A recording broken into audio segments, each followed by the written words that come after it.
Hürmetli vatandaşım, yana bir haberimizge kulak solun.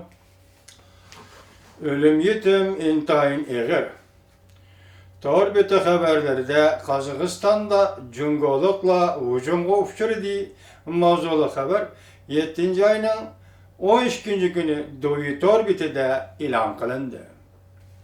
Haber mundak başlandı.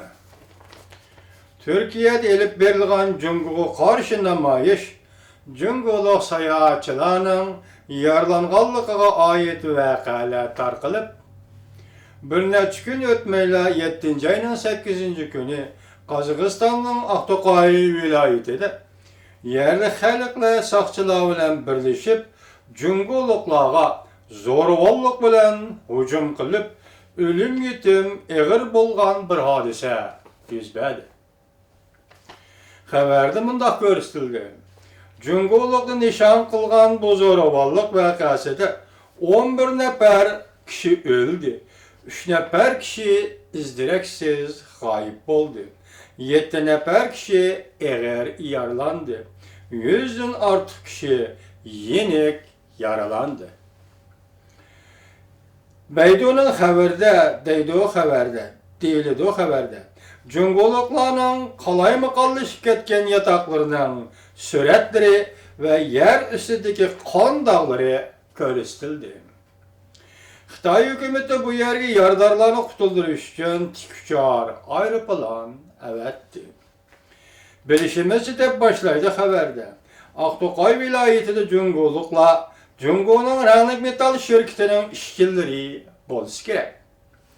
2014 yıl 9. ayının 29. günü Kazakistan'ın en zor miskan şirketi tarqatgan xabarda Jungo rangli metal şirketi kötürü elip Şarkı Kazakistan'ın Aqtoqay vilayetinde kan açıdı deyilgan.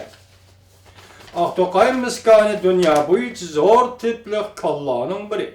Bu kanını içki silingan meblağ 2 milyar 300 milyon dolar. 2017 yılı işqi düşetdi. Xabarda mundaq ko'rsatildi. 7. ayının 12. gün Aqtoqayda ahval asas jihatdan muqimlashdi. Yerlik saqçılar ve armiya tertip saqlawatıdı. Vaqa bir taraf qilinawatıdı. Jungo'nun Kazakistan turuşluq elçixanası ve miskan türleri işxanası vaqa bilen tağladigidek o'ttirg'i chiqdi. Türbetlerde deyilişçe zo'ravonlar yerli xalq bilen birleşken saqçılar değildi. Lekin teğe tekşürüp delillenmedi. Lekin Jungo torbetlerinin aşkarlışıga asaslanganda naq meydanda ko'rgan bir tordaşning bildirishicha shu yerda ishlayotgan Jungoluk ishchilar Jungoga qaytishni o'ylaydi. Miskan türleri işxanası işçilarının davamlı işleşiga iddivi xizmat ishlab etibdi. Zo'ravonlik harakatida qatnashgan zo'r bir turkum kishilar yana bu rayonda erken faoliyat qilib etibdi.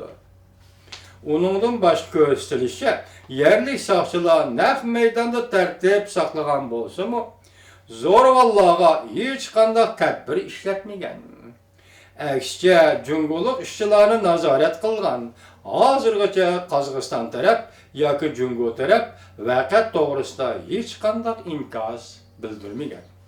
Mayli Turkiya bo'lsin yoki Qozog'iston ikki davlat bir belbog' bir yo'l strategiyasining yadroliq bo'lagidagi davlatlardir, deydi Doğu Torbeti. Yuqorqi Jungolukqa qartlagan zo'ravonlik harakatlari ko'rsatdiki, Jungo yo'lga qo'ygan strategik siyosat bir belbog' bir yo'l siyosati unda o'ngishli ravan yo'lga qo'yg'ili bo'ladigan siyosat bo'lmoqchi kerak.